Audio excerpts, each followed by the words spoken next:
Assalamualaikum Merdeka. Waalaikumsalam Merdeka. Ya, akhirnya ya Prof. Ketemu saya lagi. bisa berkunjung ke tempat Prof. Ya, kalau kata saya, sampai jumpa lagi ya di sini. Siap. Dan ternyata itu omongan Bung Karno, sampai jumpa lagi. Tapi hari ini Prof sendiri, nanti setelah episode dengan Prof, kami akan podcast dengan Profesor Retno. Ternyata istri beliau. Profesor Dr. Insinyur Jagal Wiseso Marseno Master Agriculture ini, beliau adalah guru besar Fakultas Teknologi Pertanian, Departemen Teknologi Pangan dan Hasil Pertanian. Di offer tadi saya sudah ngobrol banyak, dan di on air ini akan saya tuangkan dan saya akan sampaikan informasi ini kepada logger semuanya. Prof, Ya. obrolan kita tadi asik banget ya. Di dalamnya termasuk Bima ternyata punya nama alias Jagal Abi Lowo ya. Terus tadi Prof sudah menceritakan juga, dan ini merupakan ilmu baru sih, informasi baru buat saya. Tapi yang ingin saya tanyakan, kalau logger sih saya udah tahu lah, kalau soal itu saya yakin. Prof bisa ceritakan sesungguhnya tuh Prof Jagal nih siapa sih? Logger sih pengen tahu, karena ada beberapa yang nanya Japri PC ke saya, Prof Jagal tuh ayo dong sekali-sekali sampaikan biografinya atau perjalanannya atau apalah, ceritakan. Silakan Prof. Oke, baik. Pertama saya terima kasih sekali pada Log News. Ya Prof. Mas Nas yang sudah mengajak saya untuk berdiskusi, bergabung pada kesempatan hari ini. Ya. Ini satu kehormatan bagi saya dan UGM, khususnya Fakultas Teknologi Pertanian, Makasih, Prof. Departemen Teknologi Pangan dan Hasil Pertanian, Ya. UGM. Saya sebetulnya anak manusia biasa, bukan darah biru. Ya. Ibu saya seorang guru SD dari Kutoarjo, sama dengan Nyonya. Kutoarjo. Malah dari desa san di Lubang Indangan itu ya, dari Butuh sana. Ya. Itu ibu saya. Kemudian ayah saya dari Cirebon, dari Purwokerto sebetulnya lahirnya beliau itu. Kemudian merantau di Jakarta. Kemudian bertemu dengan ibu saya, lalu lahirlah saya dari beliau-beliau berdua ini tadi. Kemudian saya dari lahir sampai SMA di Jakarta. Oke. Kemudian kuliah di Jogja tahun 79. Ya. Saya lihat Jakarta waktu itu sudah padat ya. Waktu itu juga udah banyak perkelahian antar geng. Ya, itu juga saya udah ya mungkin ingin menghindari itu. Lalu saya pindah milih Jogja, nggak milih UI dan sebagainya atau milih ITB, karena saya lihat Jogja yang tenang. Kemudian saya lulus tahun 84, lalu kerja di perusahaan makanan. Perusahaan makanan itu salah satu mitranya pemerintah waktu itu, Bung Karno juga, Pak Harto juga, yang melahirkan beras tekad itu. Beras tekad. Tela, kacang, jagung. Kacang, jagung. Ya. Berarti D ya? D. Tekad. Ejaan lama waktu itu. Ejaan lama ya, D. oke. Ya. Tela, kacang, jagung. Oke. Itu dikeringkan, lalu dikirim ke distribusi daerah-daerah seluruh Indonesia yang memang membutuhkan, karena itu emergency food, maka itu bisa awet. Ya. Tahun berapa tuh Bro? Di tekad? Kalau tekad itu mungkin tahun 60-an ya, 60-70-an itu. Oke. Lalu sisa-sisanya masih waktu saya masuk, tapi mungkin sampai dengan 80-an udah mulai menurun memang. Tetapi itu menjadi salah satu ide juga yang inspiratif bagi bangsa Indonesia yang terdiri atas negara kepulauan untuk mendistribusikan padi dari Jawa ke Papua misalnya, atau ke Aceh atau ke pulau-pulau yang remote itu kan membutuhkan teknologi pengolahan pangan hasil pertanian yang betul-betul bisa awet sehingga bisa terdistribusi ke seluruh Indonesia. Karena pilar ketahanan pangan itu kan ada 4 toh, produksi, distribusi, konsumsi, ya, kemudian daya beli. Nah itu empat komponen ini harusnya betul-betul ditata oleh pemerintah, karena pangan itu adalah hak asasi manusia.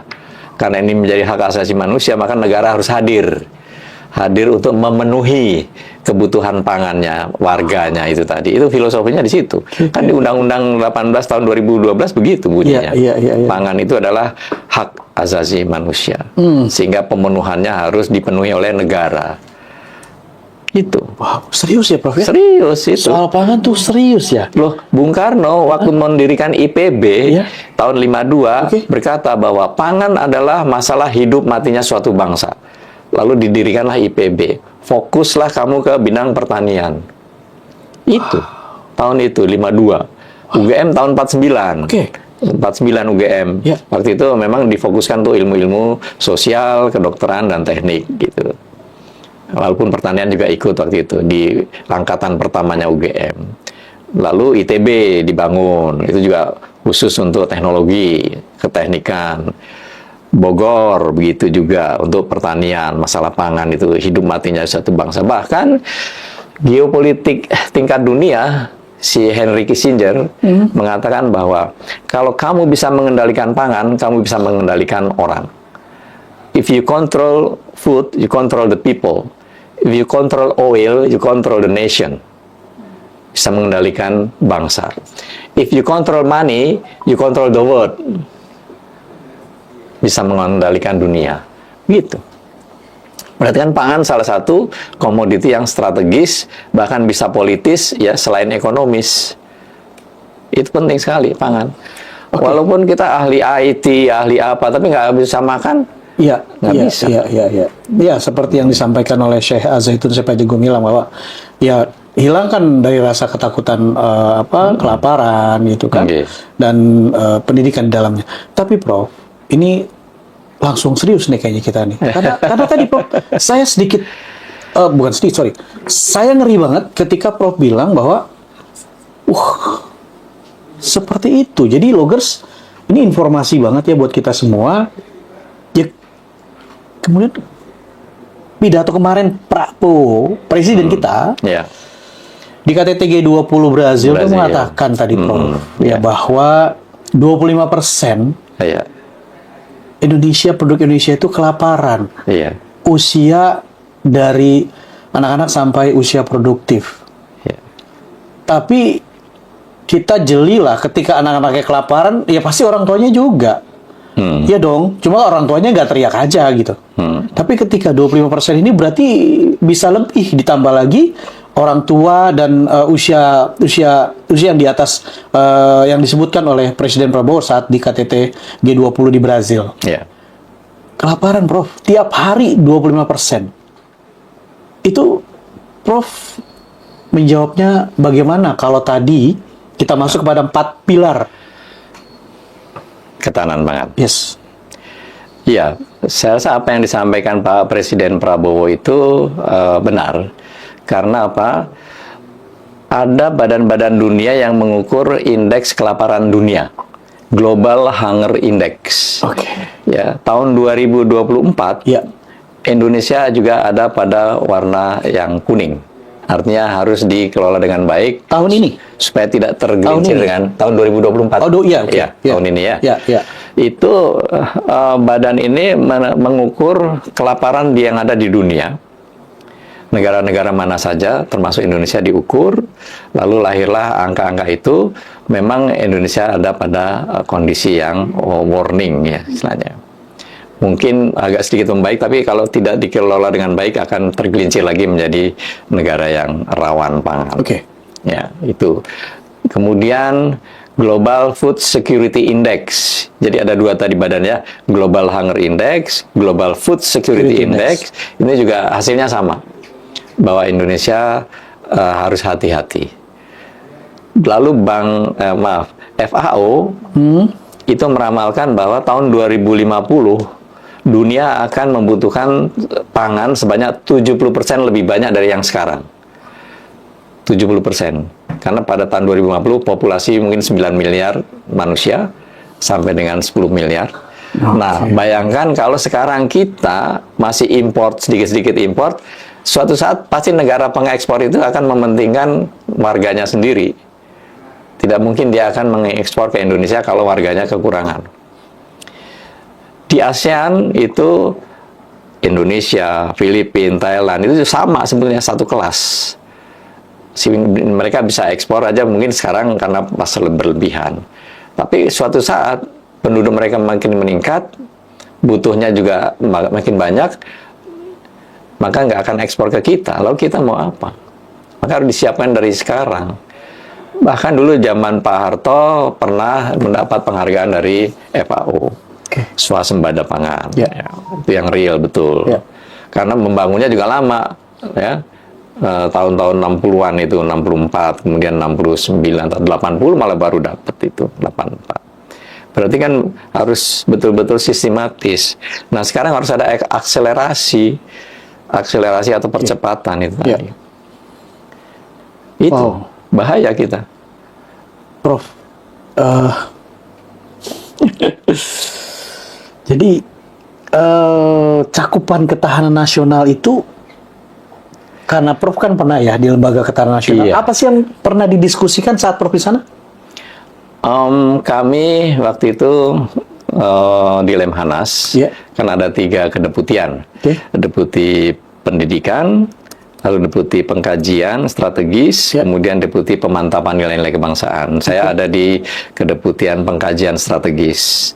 Tugasnya mengkaji hal-hal atau isu-isu yang strategis, yang nantinya mungkin berbahaya bagi ketahanan nasional, tikungan-tikungan sejarah mana yang berbahaya bagi bangsa Indonesia, itu kami kaji. Lalu terakumulasi dalam bentuk ketahanan nasional. Di dalamnya ada elemen-elemen, yaitu 8 gatra tadi. Trigatra, ada pancagatra, itu semuanya kita kaji. Nah, lalu diukur oleh Laboratorium Pengukuran Ketahanan Nasional Lemhanas. Itu sejak 2010 ya, sampai 2017-18 itu kita ada pada warna kuning ketahanan nasional kita. Artinya kurang tangguh ya. Kalau tidak dikelola dengan baik akan tergelincir menjadi warna merah. Lalu yang lebih menarik dari 8 gatra ini, gatra sosial budaya ya, itu berwarna kuning. Lalu gatra ideologi itu juga kuning terus. Artinya apa? Ideologi Pancasila sebagai ideologi bangsa itu masih belum final untuk sebagian orang. Belum sepakat. Masih sering membentur-benturkan bahwa Pancasila itu buatan manusia, bukan buatan Tuhan. Maka kita harus lebih pada ajaran-ajaran Tuhan gitu. Nah, pembenturan-pembenturan ini yang membuat situasi sosial budaya, ideologi menjadi bola mainan untuk membuat Indonesia digoyang terus lah. Ini kan mengancam pada nanti pembangunan nasional. Ketahanan nasional rapuh, tidak mungkin bisa melakukan pembangunan nasional. Sama dengan badan kita kan. Kalau badan kita, ketahanan tubuh kita jelek, nggak akan produktif kita sebagai manusia. Nah, sebagai sebuah bangsa negara juga begitu. Padahal kita sudah mengucapkan 4 konsensus dasar kehidupan bermasyarakat, berbangsa, bernegara, yaitu Pancasila, Undang-Undang Dasar 45, Bhinneka Tunggal Ika, dan NKRI. Itu sebagai ijab kabul. Tahu ya ijab kabul ya? Kalau orang mau berumah tangga kan mengucapkan ijab kabul. Nah, ketika kita mau mengucapkan sebagai bangsa Indonesia, negara Indonesia, ijab kabulnya yaitu 4 tadi. Kalau mau melanggar ijab kabul ya berarti keluar dari Indonesia. Kan gitu. Simple jadinya. Nah, pertanyaannya adalah apakah kita masih bisa eksis sebagai bangsa Indonesia dengan 4 konsensus dasar ini ketika tantangan global ini semakin mengguncang ya, ketidakpastian makin tinggi ya, kemudian juga selain ketidakpastian juga unpredictable, sulit untuk diprediksi. Itu berarti tinggal kekompakan kita. Mau nggak kita hidup sebagai bangsa Indonesia dengan 4 konsensus itu dasar? Hidup berjamaah sebagai bangsa Indonesia. Tidak hanya sholat berjamaah, tapi hidup berjamaah itu juga penting. Iya kan? Belum Nanas. Iya. Iya kan? Nah, jadi itu pertanyaan yang sederhana sebetulnya. Bahkan ada badan dunia yang namanya The Fund for Peace, itu di Pennsylvania University, itu yang mengukur indeks kerapuhan negara-negara di dunia sejak 2005.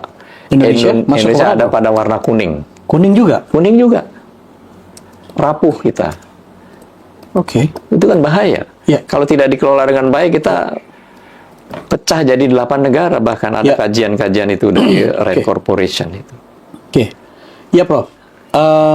Begini, Prof. Ketika memang bicara Pancasila, Hmm. bicara ideologi, kemudian bicara kenyataan. Hmm. Ya, kalau kata orang sekarang ya, bicara perut lah. Hmm. Ya, bicara perut. Nah, ketika terjadi kelaparan, seperti yang disampaikan oleh Presiden Prabowo, Hmm. itu gimana cara menjelaskan, ya,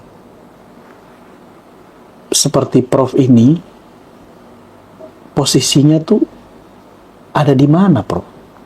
Antara ini yang harus tanda petik bahasa saya ya. Ya. Saya boleh minum ya? Silakan, Prof. Disalahkan tuh ini Pancasilanya yang salah, atau memang mereka tadi yang Prof bilang nggak mau menerima Pancasila karena saya lapar gitu. Kan bahaya, Prof. Gimana? Tadi kembali ke spirit dari Undang-Undang 18 tahun 2012. Oke. Bahwa pangan itu adalah merupakan hak manusia, Ya. hak asasi manusia, sehingga pemenuhannya itu adalah tugas negara untuk memenuhinya. Oke. Untuk bisa ketersediaannya terjamin, distribusinya terjamin, aksesnya terjamin, ya, terjangkau dari harga dan sebagainya. Nah, karena ini tugas negara, maka dari rakyat yang paling miskin pun bisa beli, bisa tercukupi pangannya itu tadi. Tidak hanya orang-orang kelas menengah tertentu yang hanya bisa mengakses itu. Jadi kalau perut kosong, kemudian semuanya akan digadaikan. Soal perut kosong itu, termasuk ideologi. Oke. Karena apa? Ada kesenjangan. Ya. Oh, yang sana kok enak-enak, saya lapar. Ya. Kalau zaman perang dulu tahun 45, semuanya lapar. Oke. Sehingga mau berjuang. Iya toh? Oke. Tahun 45 itu mereka walaupun perut lapar, cinta negara. Tapi sekarang ketika ada sebagian orang berkelimpahan, masa saya terus nih yang berjuang? Ya. Nggak adil dong berarti negara. Di situ. Sehingga nggak peduli lagi, saya perut lapar kok, ngapain Pancasila misalnya gitu. Berarti Pancasila itu hanya sebagai sebuah kata-kata mutiara aja, tapi tidak dilaksanakan oleh orang-orang yang atau pejabat-pejabat yang sedang diberi mandat untuk menjalankan pemerintahan. Karena kan pemerintah itu harus silih berganti, negara itu harus abadi. Ya. Ya toh? Oke. Nah, jadi dalam hal ini orang-orang yang sedang diberi mandat oleh negara, yaitu pemerintah, itu harus melaksanakan tugas negara ini tadi, memenuhi kecukupan dasar yaitu pangan. Ya. Itu tadi masalah hidup matinya suatu bangsa, Bung Karno bilang adalah pangan. Ya. Ini masuk ke pertanyaan saya sebenarnya yang selanjutnya nih, Prof. Negara perlu dijaga oleh kita semua gitu kan. Iya. Kemudian menjaga Indonesia tuh sesungguhnya dari tadi kelihatan ya, ternyata ada semacam masih belum bisa menerima ya ideologi, ya mungkin salah satunya tadi karena perut lapar akhirnya mereka rela menggadaikan. Saya setuju. Ya kalau zaman dulu mah sama-sama perut lapar, ya kan, sama-sama ingin mengamankan Indonesia. Nah sekarang Indonesia sudah merdeka, Indonesia sudah berjalan gitu kan. Ancaman dari mana lagi? Menurut Prof ada nggak sih? Berarti ada nggak sih ancaman dan seberapa dahsyatnya ancaman itu? Begini, Indonesia itu secara alamiah negara yang seksi, kaya ya, sumber daya alamnya kaya, sumber kekayaan alamnya banyak, posisinya juga strategis secara geografis. Sehingga tuh bangsa-bangsa lain tuh kemecer kalau bahasa Indonesia apa tuh? Kemecer itu pingin banget gitu ya menguasai Indonesia. Lalu itu terwujudlah dengan penjajahan, pernah didatangi Belanda, Spanyol, Inggris. Karena kan hasil-hasil buminya banyak. Konon membangun Belanda itu dari hasil rempah-rempah kita. Harganya mahal di dunia itu. Nah, ya toh? Berarti kemudian kalau negara yang kaya ini diperebutkan, kan itu logis. Artinya logis geopolitik orang asing itu bahwa bangsa itu seperti makhluk hidup. Dia bisa lahir, tumbuh, lalu besar, dan boleh ekspansi. Itu geopolitiknya orang asing. Coba, yang menguasai Amerika kan orang kulit putih. Orang Indiannya di sana di genocide. Yang menguasai Australia itu juga orang-orang kulit hitam, loh. Lalu di genocide.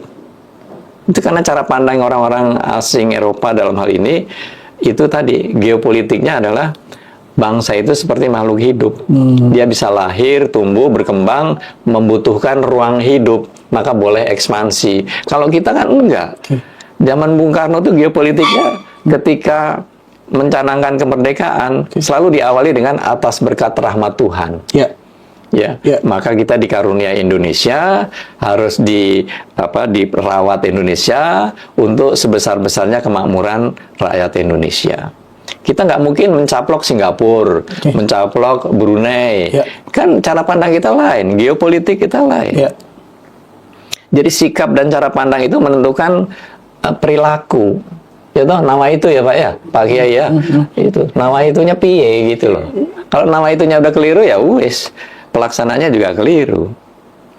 Nah, jadi bersyukurlah orang Indonesia itu punya ahli-ahli geopolitik, para pendiri bangsa itu. Kita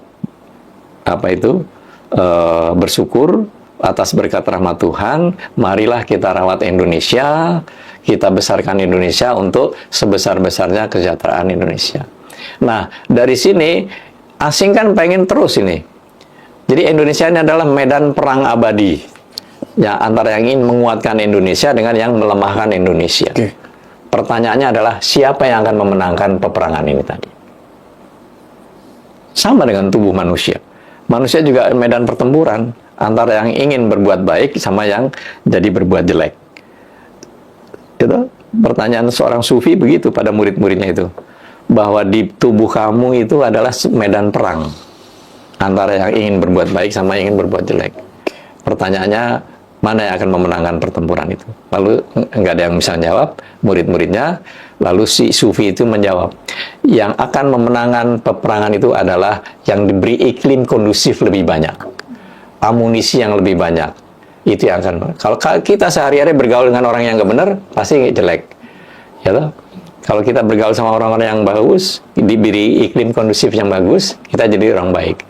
Negara juga begitu. Indonesia sekarang ini untuk melemahkan dan menguatkan Indonesia kan pertempuran. Amunisinya yang lebih banyak mana? Yang ingin menguatkan atau melemahkan? Coba lihat. Apakah ada dana-dana asing masuk ke Indonesia yang ingin melemahkan Indonesia? Yang ingin mewahabikan Indonesia? Dengan dana-dana APBN yang ingin menguatkan Indonesia, investor-investor itu bisa kita kalkulasi. Jadi kan perang abadi ini. Pertanyaannya, siapa yang akan memenangkan peperangan memperebutkan Indonesia, melemahkan dan menguatkan? Tinggal kita, kesepakatan kolektif kita mau gimana? Mau melanggar ijab kabul tadi, atau mau menguatkan ijab kabul kita? Itu, jadi betul, Indonesia harus dirawat, dijaga. Karena tadi, secara alamiah, seksi, sumber kekayaan alamnya banyak.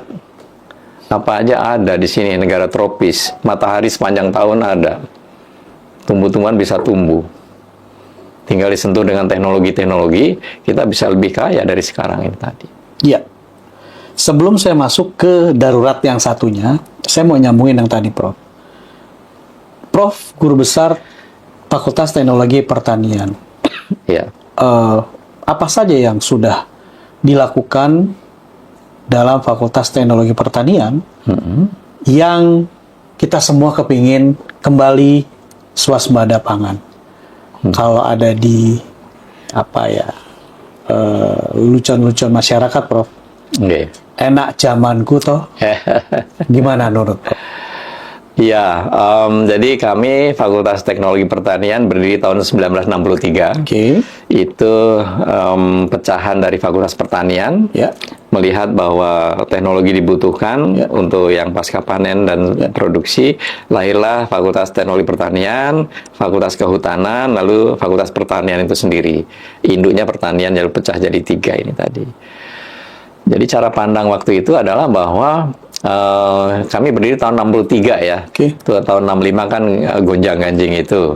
Itu sebenarnya dalam rangka ingin menguatkan pertanian Indonesia. Yaitu di sektor produksi, kami ada departemen mekanisasi pertanian. Itu mengenai traktor dan sebagainya, mekanisasi. Kemudian kami yang di teknologi pengolahan hasil pertanian, pasca panen. Nah, kemudian lahir yang ketiga tahun 87 yaitu teknologi industri pertanian. Ini mengawal untuk manajemen dan sistem informasi itu. Nah, jadi kami sejak 63 itu mencoba untuk memperkuat dalam bidang produksi melalui alat-alat mesin pertanian, desain dan sebagainya. Kemudian kami juga pernah diminta untuk membantu Kementerian Transmigrasi waktu itu. Tahun 82 saya ikut bergabung di sana sebagai mahasiswa tingkat akhir menerapkan teknologi pengolahan hasil pertanian di daerah transmigrasi. Karena relatif transmigran itu pengetahuannya untuk mengolah hasil pertanian kan kurang ya. Kami introdusir teknologi itu sehingga para transmigran yang mengusahakan industri rumah tangga itu relatif income per kapitanya naik, income per rumah tangganya naik dibandingkan hanya hasil tani saja. Nah, jadi kami berkontribusi di pembangunan pada waktu itu ya, untuk sektor produksinya alat-alat mesin, kemudian pengolahan hasilnya juga begitu. Nah, kemudian sekarang eranya berubah ketika transmigrasi itu mungkin ya seolah-olah tidak bergema lagi ya. Harusnya kan tetap dihidupkan. Betul. Karena itu geopolitiknya harus begitu, bahwa Indonesia harus dipenuhi oleh manusia, jangan sampai ada ruang kosong. Nanti diisi oleh jin, nanti jin asing misalnya. Iya.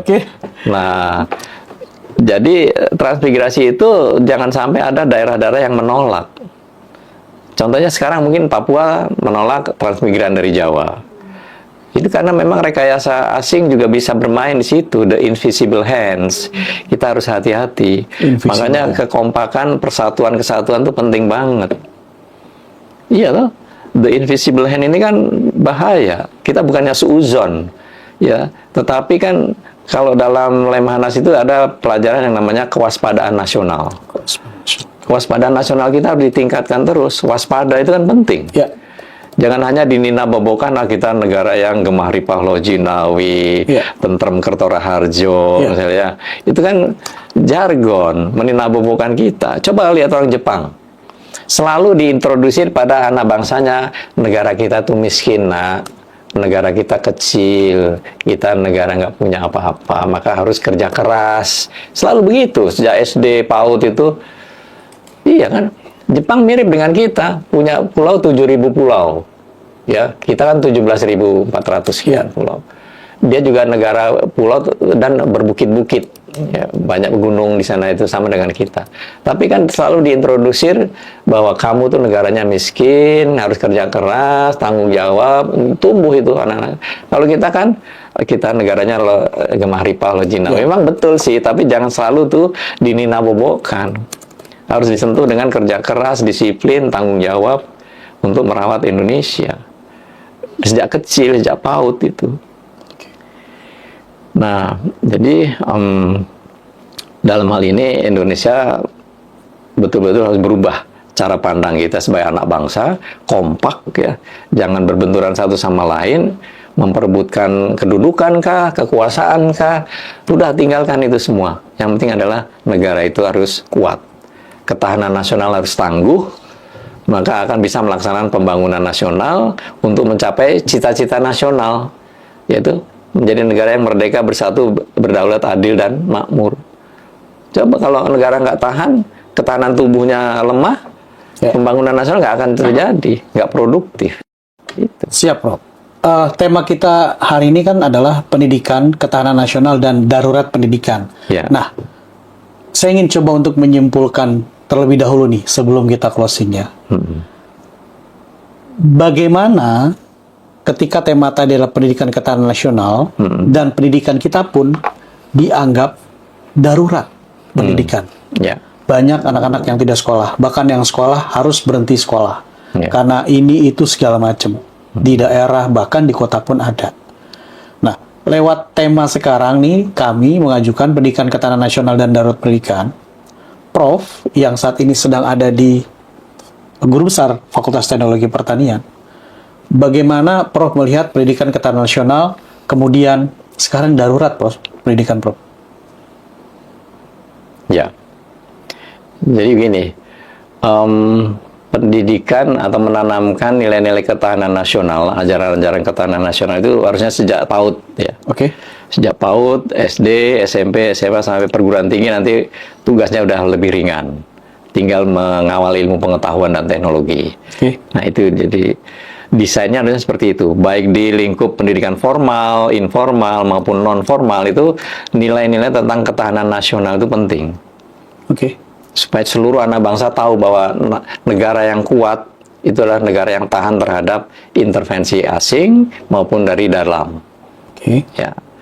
Nah, kalau ketahanan nasionalnya ini kuat, seluruh anak bangsa itu punya imajinasi yang sama bahwa negara harus kuat, tidak pecah-pecah, maka nanti otomatis dia bisa berkontribusi pada mewujudkan cita-cita nasional.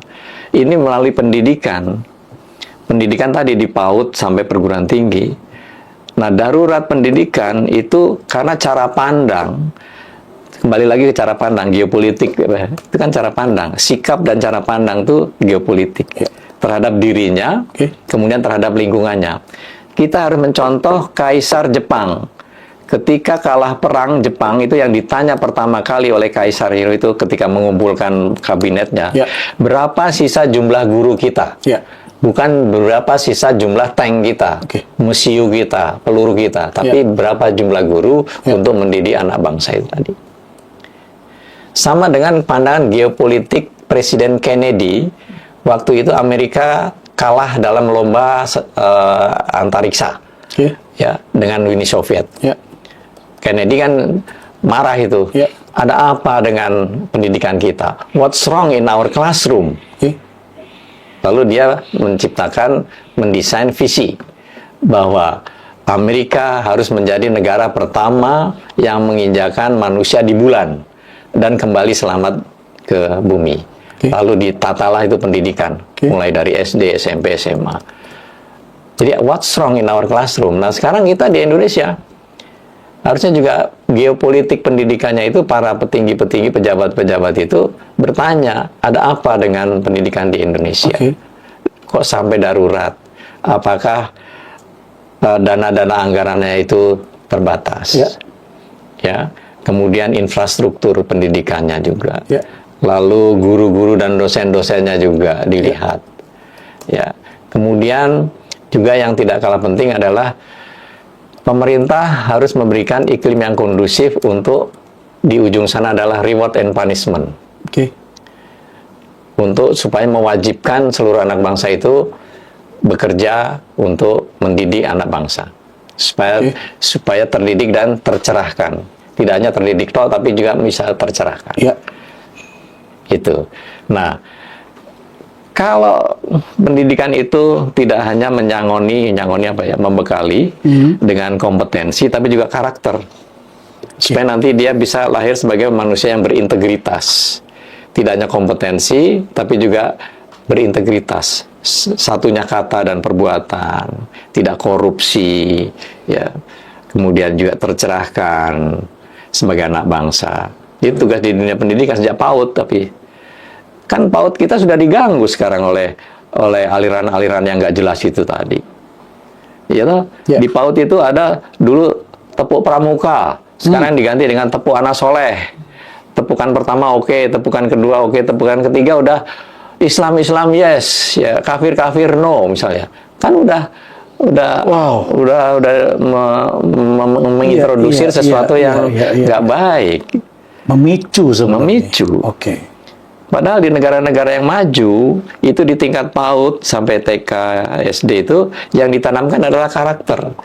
Mereka akan gelisah, para guru itu, kalau muridnya itu tidak bisa baris berbaris. antri itu kan ternyata pelajarannya banyak. Kita harus menghargai haknya orang lain, gak nyerobot gitu ya. Itu antrian di dalamnya mengandung makna filosofis yang tinggi sekali. Tidak menyerobot orang lain, menghargai orang lain, itu antri. Mereka nggak gelisah kalau muridnya nggak bisa baca, tulis, ya hitung di tingkat PAUD, di tingkat SD.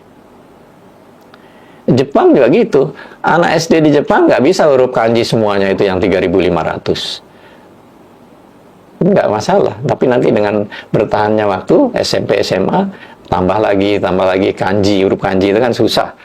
Harus dihafal. Ya, Prof.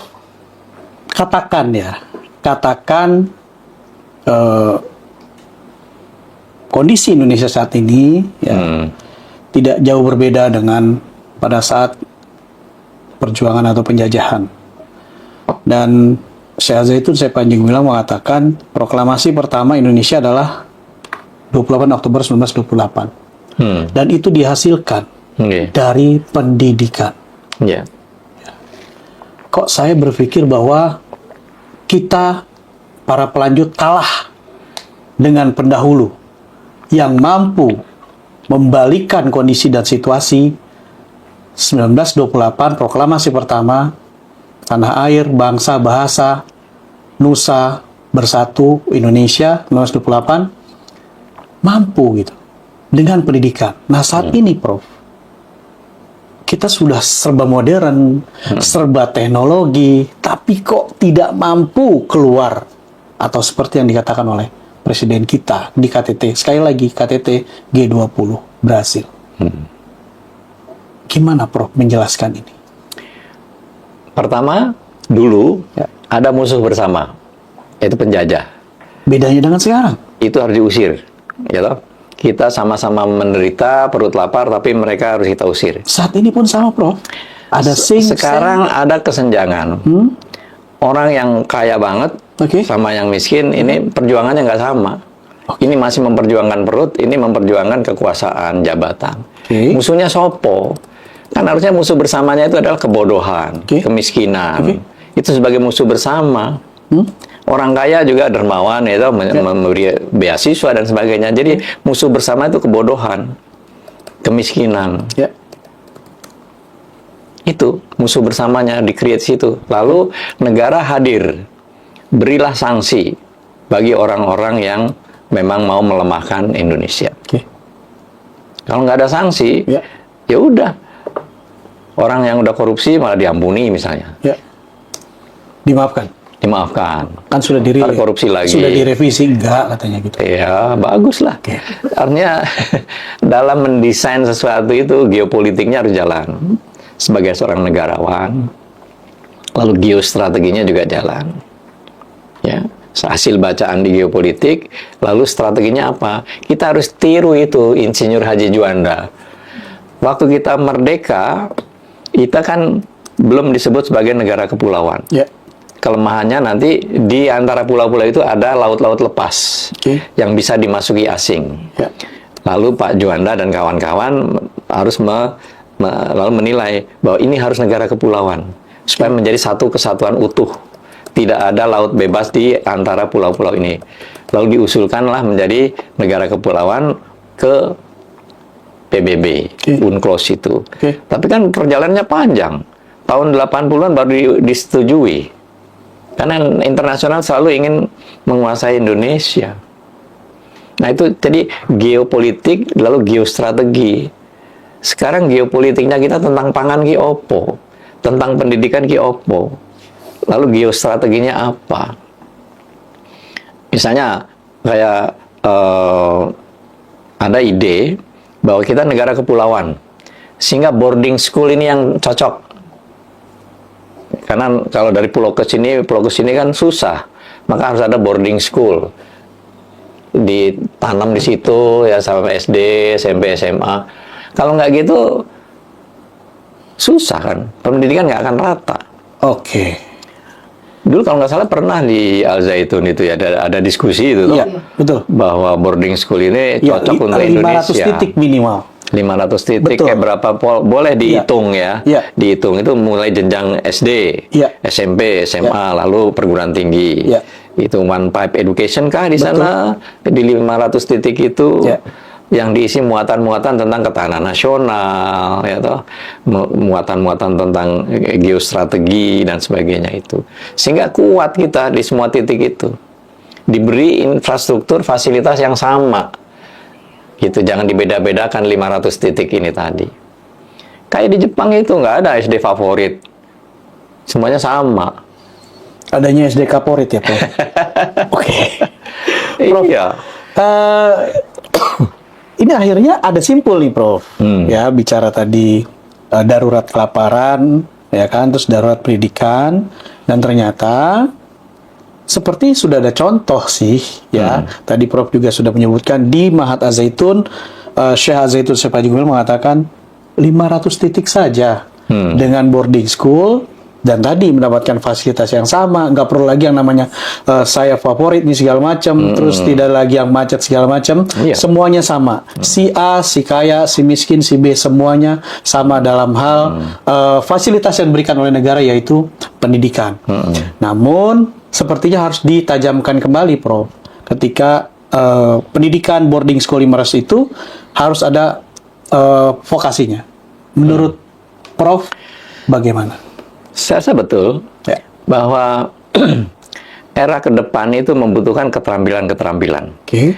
Era zamannya ngerti Oppo harus digeser menjadi iso Oppo. Oke. Iya, iya kan beda kan? Saya belajar bahasa Jawa nih dengan Prof nih.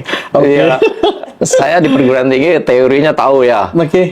Tempe yang bagus tuh begini, yogurt yang bagus begini. Tapi bisa nggak tuh bikin tempe yang bagus, yogurt yang bagus, supaya nanti bisa dijual dia sebagai seorang wirausahawan untuk menghidupi keluarganya dan menyerap tenaga kerja. Kalau teori tok, terus nggak ada bukti nih. Gitu. Jadi ngerti apa oke, tapi harus didampingi dengan ISO Oppo yang certified, syukur bisa internasional dan sebagainya. Nah sekarang kami perguruan tinggi juga begitu. Kita harus memperhatikan ramalan tentang the death of university. Matinya universitas. Karena apa? Universitas akan mati karena masyarakat untuk mendapatkan kompetensi tertentu itu nggak perlu datang ke kampus, cukup belajar dari YouTube tutorial, ya toh, dari Internet of Things. Kemudian dari mata kuliah asing dari Coursera misalnya. Lalu meracik dirinya sendiri sebagai seorang ahli apa. Ya, bisa itu. UGM pernah meluluskan S2 yang sekalipun belum pernah datang ke kampus waktu COVID. Tapi dia bisa lulus S2. Oke. Karena dia belajar dari daring ya, internet. Di sisi lain, perusahaan besar udah lagi nggak peduli, you lulusan dari mana. Yang penting you saya tes, lolos, gabunglah dengan saya. Itu. Jadi lulusan UGM tapi nggak bisa apa-apa, percuma. Tapi orang ini bisa apa-apa yang dia memang mendesain dirinya mau jadi ahli apa? Ahli pangan kah? Ahli ini kah? Ahli itu kah? Gitu. Jadi dia ngerti ISO, bukan hanya ngerti. Nah, jadi lulusan perguruan tinggi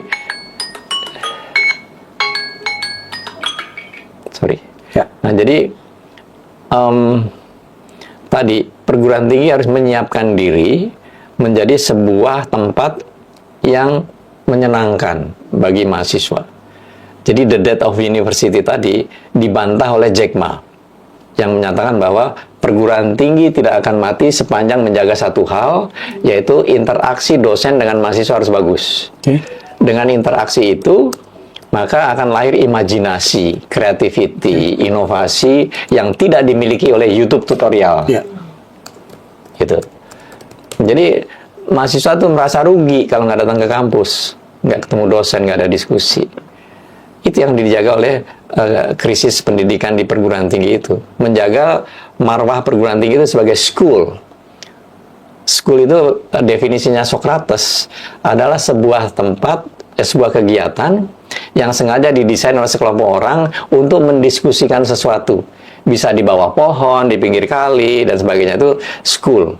Nah, jadi school juga di perguruan tinggi juga harus menarik, mendiskusikan sesuatu. yang akademik sifatnya. Iya. Gitu. The Dead University saya kira bisa terjawab ya Prof ketika memang vokasi itu diprioritaskan nantinya di 500 titik lembaga pendidikan yang disampaikan oleh Syekh Zaitun, Syekh Panji Gumilang. Nah Prof, berarti artinya pendidikan atau lembaga pendidikan di Mahat Al-Zaitun yang sudah berjalan ini bukan hanya vokasinya yang dikedepankan karena ada ekstrakurikuler di situ, ada ekstrakurikuler pertanian, ada ekstrakurikuler perkapalan, berarti harusnya sudah bisa menjadi contoh. Prof melihat Mahat Al-Zaitun dan Syekh Panji Gumilang seperti apa? Ya, apa yang dilakukan oleh Al-Zaitun melalui Prof. Panji Gumilang itu saya rasa sudah benar. Untuk apa? Untuk mengisi Indonesia tadi dengan sumber daya manusia yang tidak hanya dia mampu atau tahu beragama, tapi juga dia bisa membekali dirinya dengan ilmu pengetahuan dan teknologi. Jadi keseimbangan dunia akhirat lah katakanlah ya. Bukan dikotomikan malahan. Itu tidak terjadi. Itu sudah bagus.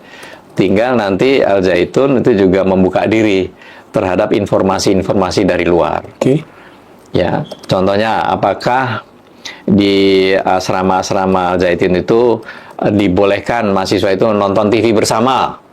Ya, jangan malah diisolasi dari dunia luar, itu bahaya malahan. Ya, dikasih fasilitas, didampingi guru, lihat itu berita-berita di dalam negeri maupun luar negeri. Ya, lalu diberi penjelasan di situ. Tugas guru itu mendampingi tadi. Ya.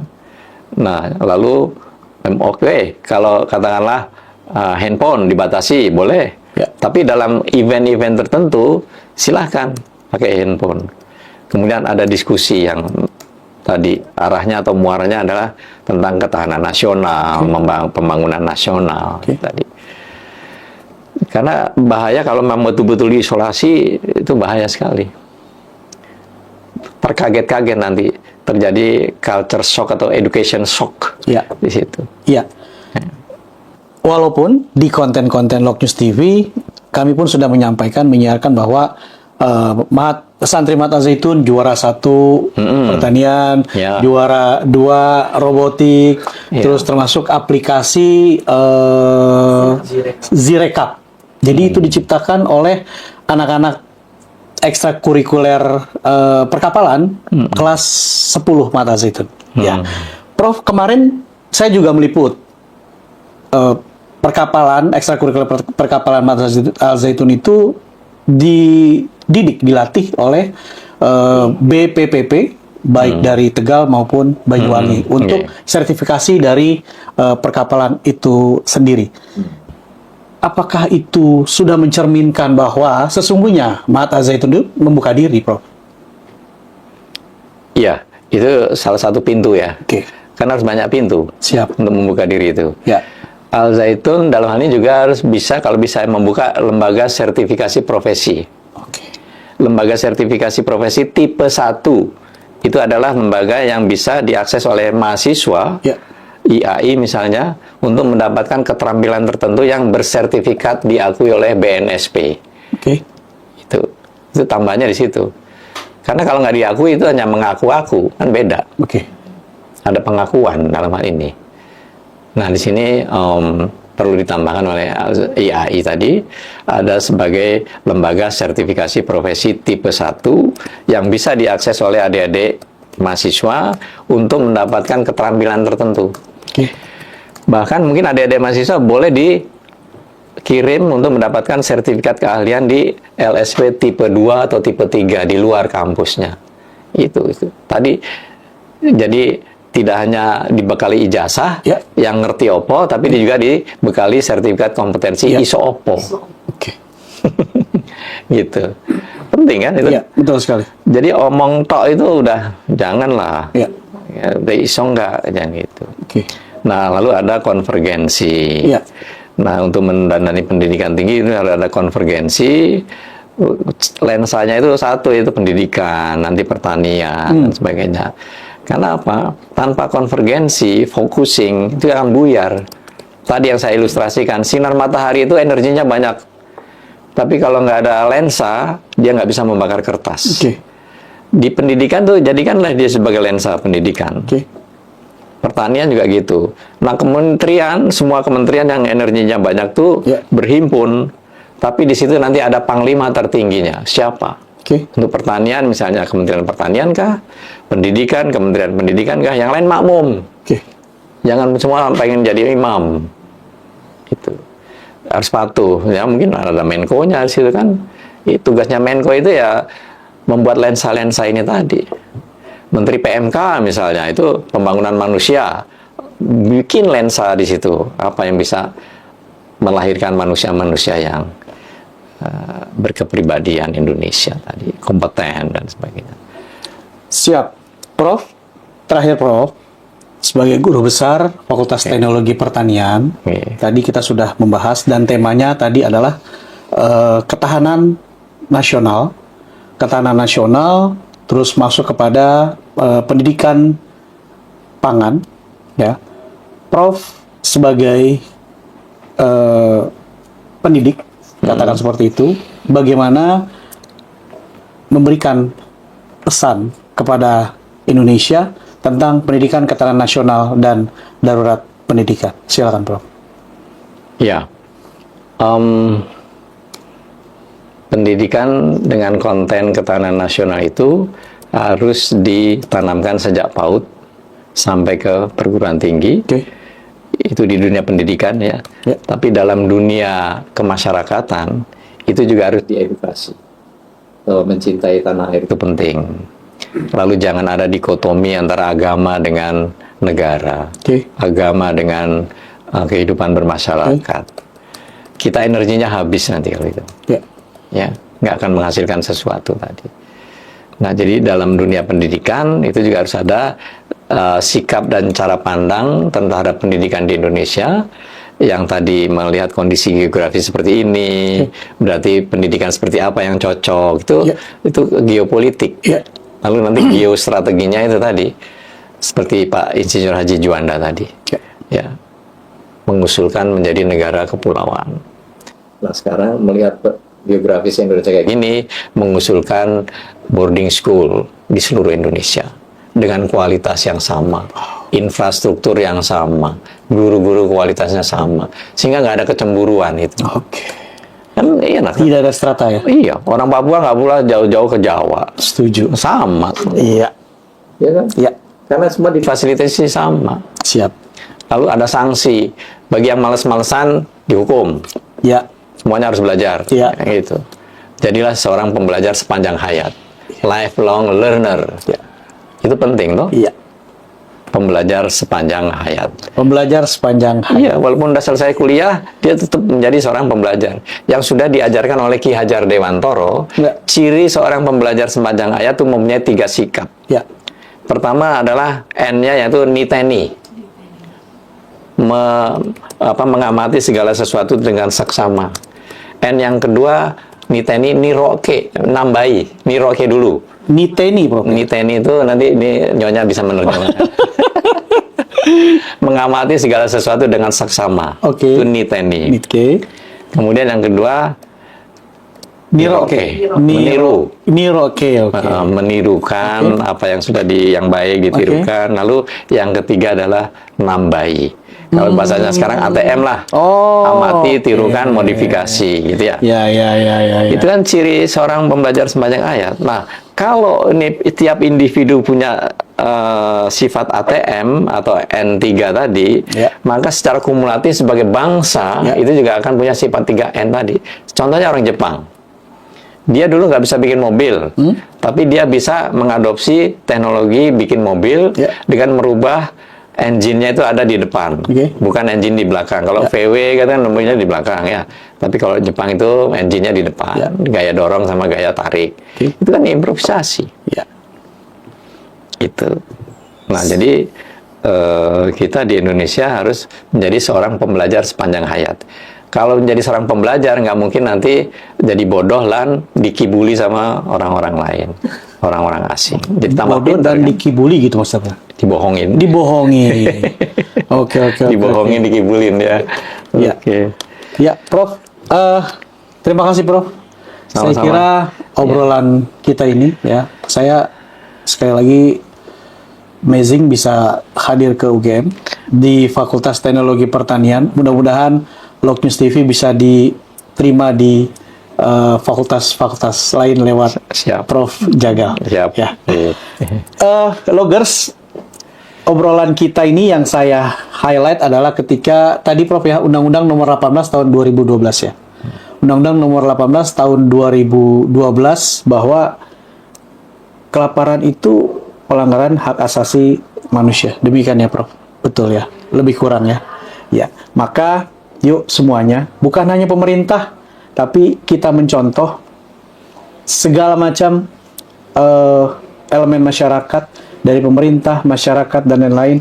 Kita sama-sama. Kita pernah menjadi negara yang mumpuni, ditakuti karena memiliki pangan yang sangat-sangat cukup. Log East Files dari Fakultas Teknologi Pertanian Universitas Gadjah Mada bersama Prof. Jagal undur diri dan Assalamualaikum, merdeka. Oke. Merdeka. Prof, terima kasih, Terima Prof. kasih.